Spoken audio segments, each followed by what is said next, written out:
Jazirama issiqda bolajonlarni xursand qilyapmiz, lekin kattalarni-chi?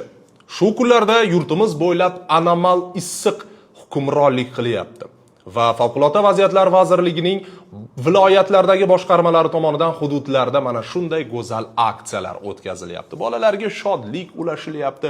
Ular gavjum bo'ladigan hududlar, ko'p qavatli uylar oldidagi bolalar maydonchalarida mana shu holatda ularning ustidan suv sepilyapti. Ularning qalbiga quvonch ulashilyapti. Eng muhimi bolalar xursand. Endi ikkinchi mavzuga o'tamiz.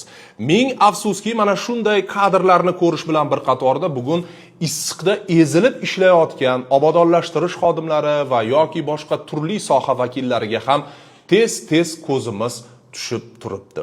Xo'sh, kattalarni kim xursand qiladi? Bugun tegishli tashkilotlar tomonidan ogohlantirish berilyapti, hattoki issiq juda ham kuchli va bu yoshi katta insonlarga, umuman yosh bilan bog'liq bo'lmagan boshqa yondosh kasalliklari bor odamlarga ham salbiy ta'sir ko'rsatishi mumkinligi haqida bot aytilyapti. Lekin shunday bo'lishiga qaramasdan ming afsuski biz bugun issiqda ishlayotganlarga faqatgina rahmat aytishning o'zi bilan cheklanib qolyapmiz.